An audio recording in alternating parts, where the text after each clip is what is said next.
गुलाबपुरा गांव में जैसे ही शाम ढलती, हवा में एक अजीब सी ठंड फैलने लगती जो दिलों को जमा देती थी। गांव वाले शाम होते ही सड़कें खाली कर देते थे और हवा में एक ही नाम तैरता, यति। गांव का सरपंच राय काका चौपाल के बीच पहुंचकर चिल्लाए, सब लोग घर में चले जाओ, अगर रात को बाहर एक पल भी रहे तो बचना मुश्किल है। लोग भागते हुए घर के अंदर घुस गए। कोई भगवान से मन्नत मांग रहा था, हे भगवान, उस यति को मेरे घर से दूर रखना। तो कोई कांपते हाथों से द्वार बंद कर रहा था, क्योंकि रात को गांव के बीच से एक बर्फीली दहाड़ उठती थी और उसके बाद सिर्फ एक आवाज सुनाई देती थी। वो आवाज यति की थी, एक ऐसा राक्षस जो बर्फ फेंककर इंसानों को जिंदा जमा देता था। जिसका सामना यति से पड़ जाए उसका खेल वहीं खत्म। सुबह बस बर्फ के पुतले मिलते और उनके भीतर जमी लाशें। लेकिन किसी को नहीं पता था कि यति हर रात अपने शिकार क्यों खोजता है। यति का आतंक इतना बढ़ चुका था कि अब वो दिन में भी निकलने लगा था। लोग खेतों से भागकर आते, बचाओ, यति आ गया, और पीछे सिर्फ जमी हुई लाशें। राय काका तिलमिला उठे, बस बहुत हुआ, आज रात में इस यति का खेल खत्म कर दूंगा। उस रात सब सो रहे थे पर राय काका जाग रहे थे। एक पुरानी झोपड़ी के अंदर छिपकर वे यति का इंतजार करने लगे। आधी रात होते ही हवा तेज हो गई, जमीन कांपने लगी और वही आवाज गूंजने लगी।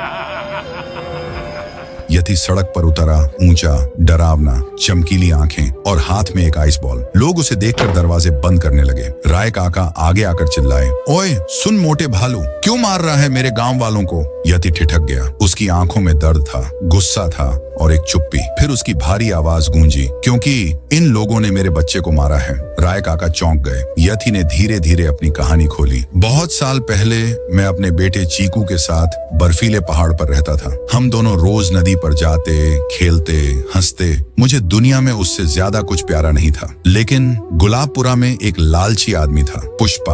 वो जानवर पकड़कर बेचता था। उसने मेरे बेटे को देख लिया और उसे पकड़ने की ठान ली। लेकिन पुष्पा को पता था कि जब तक मैं जिंदा हूँ कोई चीकू को हाथ नहीं लगा सकता। एक शाम जब मैं और चीकू नदी में खेल रहे थे, पुष्पा पीछे से आया, मुझे डंडे से मारा। मैं बेहोश होकर गिर गया और मेरे बेटे को वो उठाकर ले गया। उस दिन मेरा बच्चा रोता रहा पर उसे बचाने वाला कोई नहीं था। तुम्हारे गांव ने उसकी चीखों की आवाज तक नहीं सुनी, इसलिए मैं हर रात तुम्हें उसी ठंड का स्वाद चखाता हूँ जो मेरे बेटे ने झेली। राय काका ने गहरी सांस ली। मैं तेरे बेटे को वापस लाऊंगा, ये मेरा वादा है। उधर पुष्पा अपनी हवेली में ऐश कर रहा था और एक पिंजरे में चीकू कैद था। तभी अचानक कमरे में जोरदार धुआं फैल गया। पुष्पा समझ नहीं पाया कि यह क्या हो रहा है। वह डरते हुए बोला, कौन है? धुआं हटते ही राय काका और चीकू दोनों उसके सामने खड़े थे। पुष्पा डरते हुए जमीन पर घुटनों के बल गिर गया। राय काका गरजे, ये बच्चा यति का है और आज मैं इसे लेकर जा रहा हूँ। पुष्पा अपनी जान की भीख मांगने लगा। वह कुछ बोल ही रहा था कि राय काका ने एक बार में उसे खत्म कर दिया। राय काका चीकू को लेकर यति के सामने पहुंचे। यति अपने बच्चे को देखकर फट पड़ा। दहाड़, आंसू, खुशी, दर्द, सब एक साथ। गांव वाले डरते हुए दूर से सब देख रहे थे। राय काका बोले, गलती गांव की नहीं थी, एक आदमी की गलती सबने भुगती, पर आज तेरा बदला खत्म। तेरे बच्चे को इंसाफ मिल चुका है। ढोलपुर में रात के ठीक 9 बजते ही एक अजीब सी गूंज शुरू हो जाती थी। एक ऐसी हंसी जो किसी के भी खून को जमा दे। गांव वाले जानते थे कि ये वही हंसी है, रहस्यमयी हंसता चेहरा लड़की की। किसी ने उसे सीधा नहीं देखा था, लेकिन कहते थे जिसने भी हंसी सुनकर खिड़की खोली, क्षण भर में उसका चेहरा कटकर जमीन पर गिर जाता। हर रात पूरे गांव में आतंक फैल जाता। दरवाजे बंद, खिड़कियां बंद और दिल अंदर तक कांपते हुए।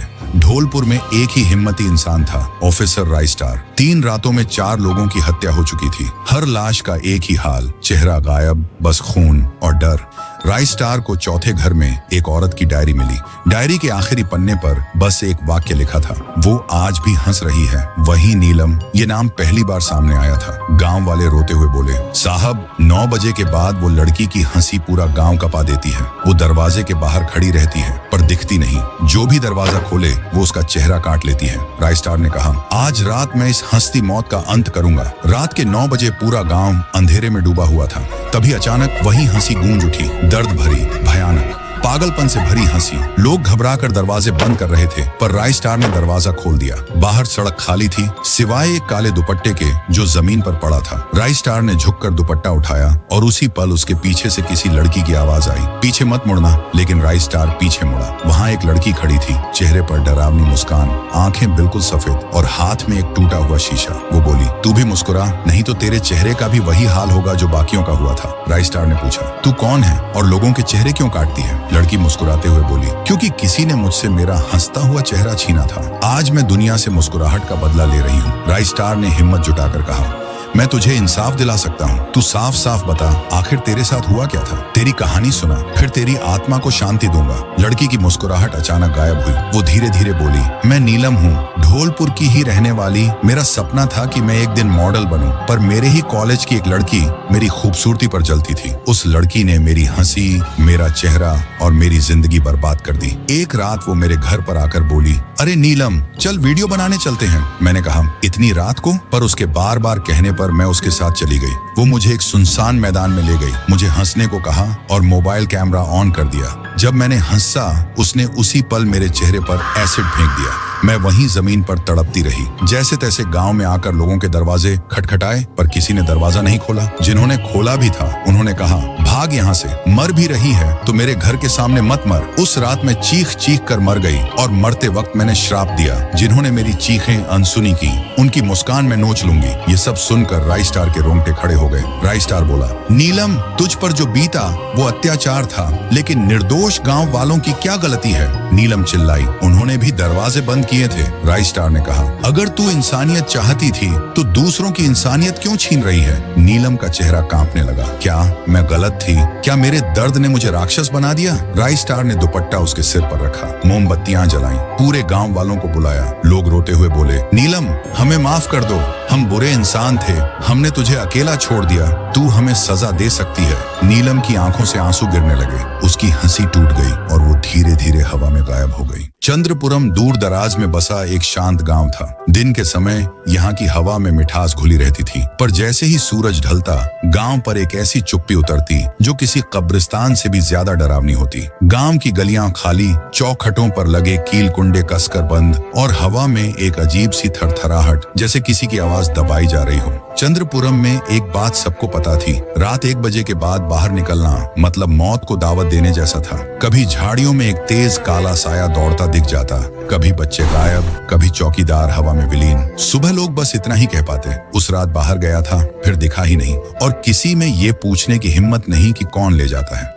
राय स्टार जो दूसरे गांव की ओर जा रहा था, एक तेज ट्रक बीच रास्ते में आ गया। राय स्टार का संतुलन बिगड़ा और उसने अपनी गाड़ी चंद्रपुरम की ओर मोड़ दी। सूरज डूब रहा था और हवा में अजीब सी भनभनाहट शुरू हो चुकी थी। राय स्टार ने देखा, लोग बिना कुछ बोले भाग रहे थे। वह सोच में पड़ गया, इतनी जल्दी सब कहां जा रहे हैं? तभी एक बूढ़ा आदमी चीखते हुए उसकी तरफ आया और बोला, जल्दी मेरे साथ चलो, वरना 1 सेकंड भी बाहर रुके तो जिंदा नहीं रहोगे। राय स्टार समझ नहीं पाया, लेकिन बूढ़े के चेहरे पर ऐसा डर था जो कोई अभिनय नहीं कर सकता था। वह चुपचाप उसके पीछे घर में घुस गया। दोनों पुराने लकड़ी के कमरे की खिड़की के पास छिपे थे। खिड़की के बाहर गली थी जो बिल्कुल शांत थी, इतनी शांत कि राय स्टार को अपनी सांसों की आवाज तेज लगने लगी। अचानक वहां पर कुछ हलचल होने लगी, जैसे कोई भारी चीज जमीन पर घसीट रहा हो। बूढ़ा आदमी कांपते हुए बोला, आ गया? राय स्टार ने पूछा, कौन? आदमी ने कांपती आवाज में कहा, वही काला साया। राय स्टार ने बाहर झांका, पर वहां कुछ नहीं था। पर अगले ही पल एक लंबी छाया खिड़की के पास से ऐसे गुजर गई कि पता ही नहीं चला। राय स्टार घबरा गया, पर वह छाया जैसी आई थी वैसे ही गायब भी हो गई। रात गहरी हो चुकी थी। तभी दूर 2 गांव वाले दिखाई दिए, किसी इंसान की लाश कंधे पर उठाए गांव के बाहर जा रहे थे। राय स्टार को शक हुआ, वह चुपचाप उनका पीछा करने लगा। वे दोनों उस रास्ते से गुजरे जहां गांव वाले पैर भी नहीं रखते थे, एक पुराने श्रापित जंगल की ओर। जंगल के बीचों बीच एक टूटा हुआ कुआं था। दोनों आदमी लाश को कुएं में फेंकने ही वाले थे कि पीछे से आवाज आई, रुको। उन्होंने मुड़कर देखा, राय स्टार अकेला खड़ा था। राय स्टार ने कहा, ये क्या कर रहे हो तुम? सच सच बताओ, वरना मैं पूरे गांव को जगा दूंगा। एक आदमी रोते हुए बोला, हम मजबूर हैं, अगर बलि नहीं दी तो हम सब मर जाएंगे। राय स्टार गरजा, किसने कहा तुमसे ये? और तब कहानी सामने आई जिसने राय स्टार की रूह कंपा दी। सालों पहले एक साधु यहाँ से गुजर रहा था। जिसका नाम था टंग टंग साहू। वह थका हुआ, भूखा, प्यासा था। गांव के इस कुएं पर रुककर उसने पानी निकाला, पर तभी गांव के पूर्वजों ने उसे पकड़ लिया और कहा, हमारे कुएं से पानी कैसे पिया तूने? साधु ने हाथ जोड़कर कहा, मैं राहगीर हूँ, प्यासा हूँ, 2 घूंट पानी दे दो, पुण्य लगेगा। पर गांव वालों ने उसे धक्का देकर भगा दिया। जाते जाते साधु ने कहा, आज तुमने प्यासे को पानी नहीं दिया, अब यह कुआं पानी नहीं, तुम्हारा रक्त मांगेगा। किसी ने उस पर विश्वास नहीं किया, पर कुछ ही दिनों में गांव पर दुखों का पहाड़ टूट पड़ा। खेत सूख गए, व्यापार ठप हो गया, लोग बुखार खांसी से मरने लगे। जब लोग मरने लगे तब उन्हें श्राप याद आया। अमावस्या की रात पहली बलि कुएं में फेंकी गई और चमत्कार हुआ। अगले दिन सब ठीक हो गया, खेतों में हरियाली आ गई, लोग फिर स्वस्थ होने लगे। तब से हर अमावस्या की रात एक बलि दी जाती थी, और अगर बलि ना दी जाए तो काला साया खुद निकल आता और जो मिलता है उसे अंधेरे में खींच ले जाता। राइस्टार गुस्से से कांप उठा। अपनी जान बचाने के लिए तुमने कितनों की जान ली? वह दोनों को गांव ले गया। लोग इकट्ठा हुए और राइस्टार ने उन्हें गिरफ्तार करवा दिया। गांव को उसने चेताया, यह श्राप खून से नहीं टूटेगा, इंसानियत से टूटेगा। धीरे धीरे काले साए की दहशत कम हुई और गांव में शांति लौट आई। पर उस आखिरी रात जब सब सो चुके थे, कुएं से एक धीमी आवाज आई, अभी आरण बाकी है और चंद्रपुरम आज भी अमावस्या की तारीख आने पर सांस रोककर इंतजार करता है।